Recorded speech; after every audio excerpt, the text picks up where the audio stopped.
की प्रक्रिया संधि विच्छेद है। यानी जैसे कि उदाहरण देखें हम, यहाँ लिखा हुआ है नमस्ते, जब इसे हम तोड़ेंगे तो ये बनेगा नमः धन ते। तो ये है संधि विच्छेद की प्रक्रिया। अब हम देखेंगे कि संधि के कितने प्रकार हैं। संधि के 3 प्रकार है यहाँ पर, स्वर संधि, व्यंजन संधि और विसर्ग संधि।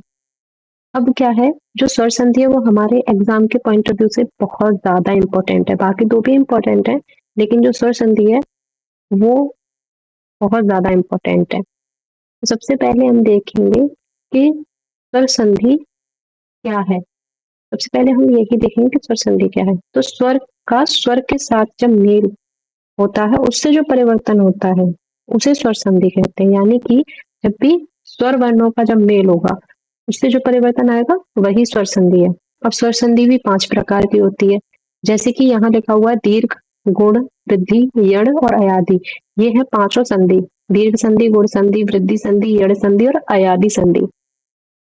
अब हम दीर्घ संधि देखेंगे। दीर्घ संधि में क्या है, जैसे कि यहाँ अ धन अ, बड़ा आ बन गया, दीर्घ हो गया। ई धन ई, बड़ी ई बन गई। ऊ धन ऊ, बड़ा ऊ बन गया। तो यही है, ये यहाँ क्या हो रहा है कि 2 स्वर वर्ण जब मिल रहे हैं तो उनसे कोई दीर्घ, उनसे ही मिलता हुआ कोई दीर्घ वर्ण बन रहा है, तो ये है दीर्घ संधि। अब इसे हम एक ट्रिक के साथ समझेंगे कि जहां भी अगर हम, एक मिनट,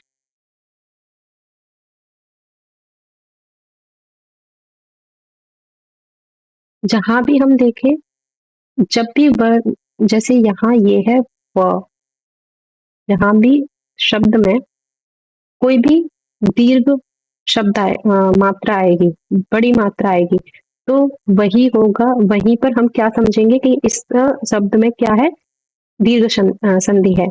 जैसे कि यहाँ लिखा हुआ है देवालय, यहाँ लिखा हुआ है रविंद्र। रविंद्र में ये वींद्र, बड़ी ई की मात्रा है। भानुदय, भानुदय में ये बड़े ऊ की मात्रा है।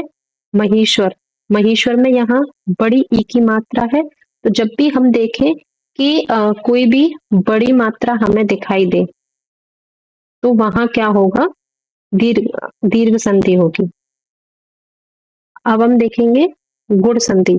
गुण संधि को जब हम ट्रिक के साथ देखेंगे तो यहाँ हम देखेंगे कि एक मात्रा दिखे, वही गुण संधि। यानी कि जब भी शब्द के बीच में, हमें जिस भी शब्द के बीच में अगर एक मात्रा दिखाई दे रही है, तो हम वहां समझेंगे कि यहाँ गुण संधि है। जैसे कि यहाँ लिखा हुआ है राजेंद्र, राजेंद्र में हमें जहाँ पे कौन सी मात्रा दिखाई दे रही है, एक मात्रा, छोटी एक ही, एक मात्रा है।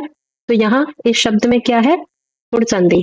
परोपकार, परोपकार में र पे कौन सी मात्रा है, छोटे ओ की, एक मात्रा है, इसमें भी क्या है, गुण संधि। महोत्सव, महोत्सव में ह पे क्या है, छोटी, छोटे ओ की मात्रा, एक मात्रा है, यानी कि गुण संधि। देवेश, देवेश में व पे कौन सी मात्रा है, छोटी एक ही मात्रा है, यानी कि यहाँ भी गुण संधि है। लोको, लोकोपकार, लोकोपकार में क पे कौन सी मात्रा है, लोक प्लस उपकार, यहाँ ला पे भी है और क पे भी है।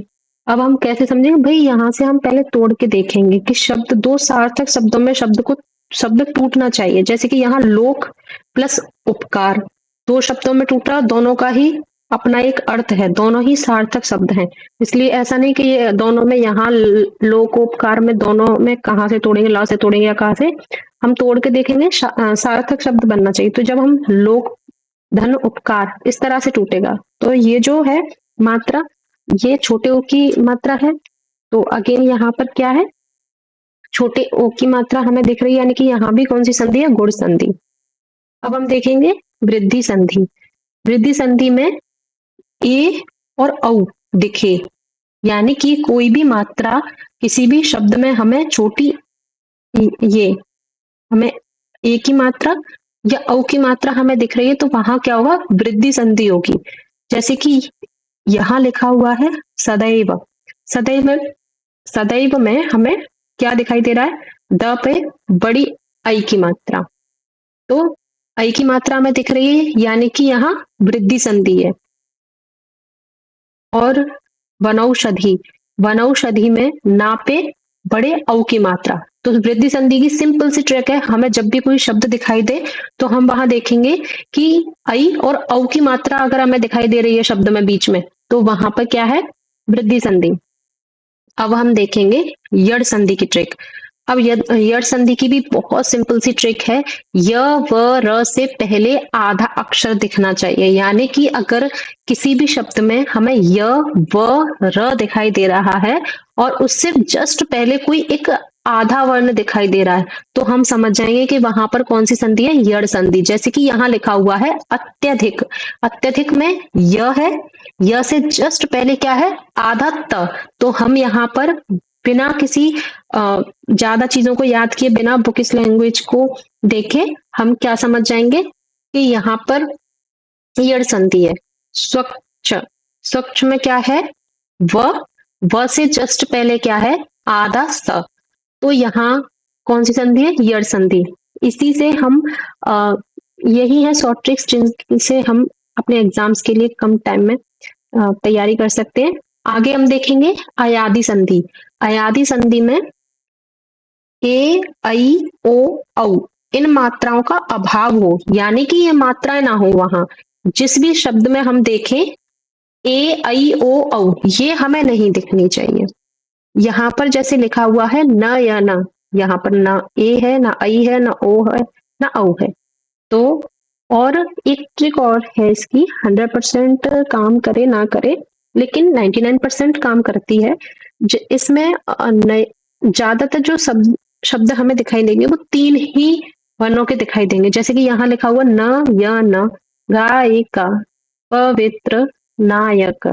ऐसे ही अब गायिका लिखा हुआ है, गायिका में भी ना ऐ, ए, ओ, औ ये मात्राएं नहीं है। पवित्र में भी नहीं है ये मात्राएं, नायक में भी नहीं है। तो सिंपल सी ट्रिक अयादि संधि के लिए याद रखनी है, ए, ऐ, ओ, औ ये मात्राएं ना हो वहां, वही अयादि संधि होगी। अब हम देखेंगे कि व्यंजन संधि क्या है। व्यंजन संधि में व्यंजन का जब स्वर या व्यंजन के साथ जब व्यंजन वर्ण से जब स्वर या व्यंजन वर्ण मिलेगा, उससे जो परिवर्तन आएगा वो होगी व्यंजन संधि। उदाहरण के लिए हम यहाँ देखते हैं, यहाँ लिखा हुआ है जगन्नाथ। अब इसे जब संधि विच्छेद में देखेंगे तो जगत प्लस नाथ, यानी कि जगत धन नाथ। तो यहाँ क्या है, त वर्ण और यहाँ न। तो इन दोनों का जब आपस में जब मेल होगा तो जगन्नाथ बनेगा, तो ये व्यंजन संधि के अंदर आएगा।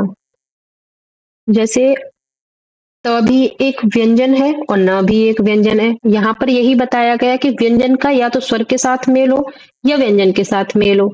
अब यहाँ लिखा हुआ है सतजन। सतजन में भी व्यंजन संधि है